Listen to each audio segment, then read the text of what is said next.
औज़ुबिल्लाहिमिनश्शैतानिर्रजीम बिस्मिल्लाहिर्रहमानिर्रहीम अल्लाहुम्मा सल्लि अला सय्यिदिना व मौलाना मुहम्मदिन मादिनिल जूदि वल करम व अला आलिहि व सहबिहि व बारिक वसल्लिम। मोहतरम ख़वातीन व हज़रात, अस्सलामु अलैकुम।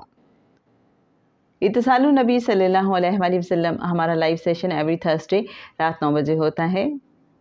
अस्हाबे कहफ, ये वो किस्सा है जो हम बचपन से सुनते आए हैं और आज इसके कुछ ऐसे मख्फी गोशे आपके साथ शेयर किए जाएंगे जनाब के, जो हो सकता है आपके लिए बिल्कुल नए हों। जनाब ख्वाजा शमसुद्दीन अज़ीमी रहमतुल्लाह अलैह साहब की किताब मोहम्मद रसूलुल्लाह सल्लल्लाहु अलैहि वसल्लम वॉल्यूम 3, जो आका सल्लल्लाहु अलैहि वसल्लम की मेहरबान मंजूरी के बाद लिखी गई।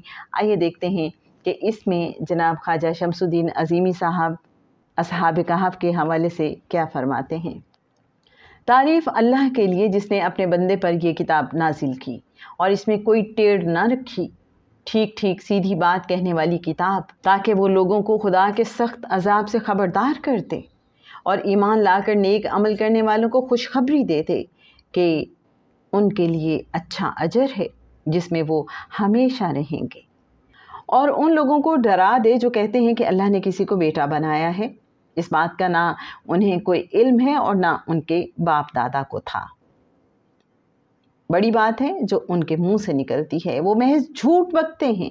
शायद तुम उनके पीछे गम के मारे अपनी जान खो देने वाले हो अगर ये इस तालीम पर ईमान ना लाए।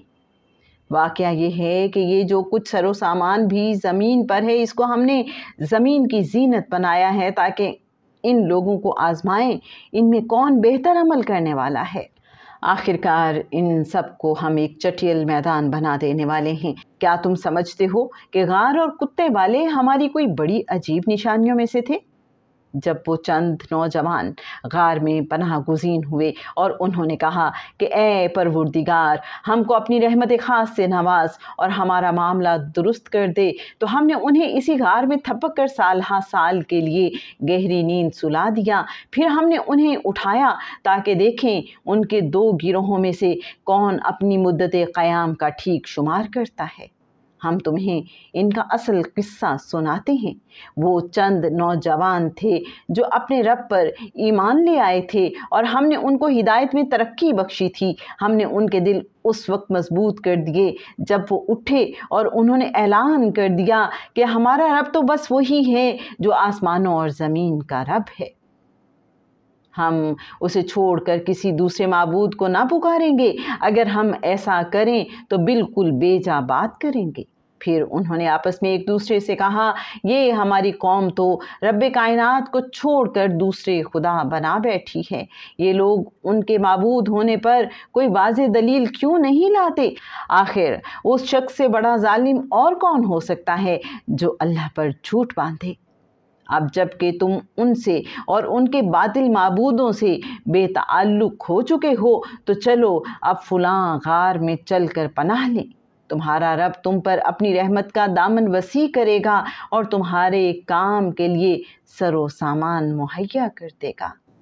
तुम उन्हें गार में देखते तो तुम्हें यूं नज़र आता कि सूरज जब निकलता है तो उनके गार को छोड़कर दाएं जानिब चढ़ा जाता है और जब गुरूब होता है तो उनसे बचकर बाएं जानिब उतर जाता है। और वो हैं कि गार के अंदर एक वसी जगह में पड़े हुए हैं। ये अल्लाह की निशानियों में से एक है। जिसको अल्लाह हिदायत दे वही हिदायत पाने वाला है, और जिसे अल्लाह भटका दे उसके लिए तुम कोई वली मुर्शिद नहीं पा सकते। तुम उन्हें देखकर ये समझते कि वो जाग रहे हैं, हालांकि वो सो रहे थे। हम उन्हें दाएं बाएं करवट दिलवाते रहते थे और उनका कुत्ता गार के धाने पर हाथ फैलाए बैठा था। अगर तुम कहीं झांक कर उन्हें देखते तो उल्टे पांव भाग खड़े होते और तुम पर उनके नज़ारे से दहशत बैठ जाती। और इसी अजीब करिश्मे से हमने उन्हें उठा बिठाया ताकि ज़रा आपस में पूछ गिछ करें। उनमें से एक ने पूछा, कहो कितनी देर इस हाल में रहे? दूसरों ने कहा, शायद दिन भर या इससे कुछ कम रहे होंगे।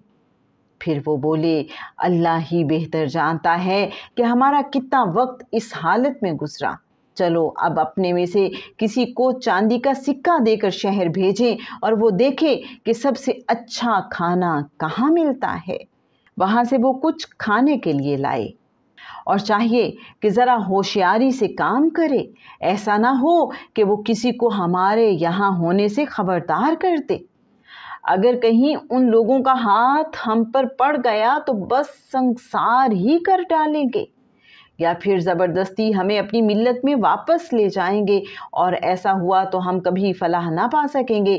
اس طرح ہم نے اہل شہر کو ان کے حال پر مطلع کیا تاکہ لوگ جان لیں کہ اللہ کا وعدہ سچا ہے، اور یہ کہ قیامت کی گھڑی بے شک آ کر رہے گی۔ اس وقت وہ آپس میں اس بات پر جھگڑ رہے تھے کہ ان اصحاب کہف کے ساتھ کیا کیا جائے۔ کچھ لوگوں نے کہا ان پر ایک دیوار چن دو، ان کا رب ہی ان کے معاملے کو بہتر جانتا ہے، مگر جو لوگ ان کے معاملات پر غالب تھے انہوں نے کہا ہم تو ان پر ایک عبادت گاہ بنائیں گے۔ کچھ لوگ کہیں گے وہ 3 تھے اور چوتھا ان کا کتا تھا، اور کچھ دوسرے کہہ دیں گے کہ 5 تھے اور چھٹا ان کا کتا تھا۔ یہ سب بے تکی باتیں کرتے ہیں۔ کچھ اور لوگ کہتے ہیں کہ 7 تھے اور 8واں ان کا کتا تھا۔ کہو میرا رب ہی بہتر جانتا ہے کہ وہ کتنے تھے، کم ہی لوگ ان کی صحیح تعداد جانتے ہیں، بس تم سرسری بات سے بڑھ کر ان کی تعداد کے معاملے میں لوگوں سے بحث نہ کرو، اور نہ ان کے متعلق کسی سے کچھ پوچھو۔ کسی چیز کے بارے میں کبھی یہ نہ کہا کرو کہ میں کل یہ کام کر دوں گا، تم کچھ نہیں کر سکتے الا یہ کہ اللہ چاہے۔ اگر بھولے سے ایسی بات زبان سے نکل جائے تو فوراً اپنے رب کو یاد کرو اور کہو امید ہے کہ میرا رب مجھ کو سمجھا دے۔ اس سے نزدیک راہ نیکی کی، اور وہ اپنے غار میں 300 سال رہے، اور کچھ لوگ مدت کے شمار میں 9 سال اور بڑھ گئے ہیں۔ تم کہو اللہ ان کے قیام کی مدت زیادہ جانتا ہے، آسمانوں اور زمین کے سب پوشیدہ احوال اسی کو معلوم ہے، کیا خوب ہے وہ دیکھنے والا اور سننے والا، کوئی خبرگیر اس کے سوا نہیں، اور وہ اپنی حکومت میں کسی کو شریک نہیں کرتا۔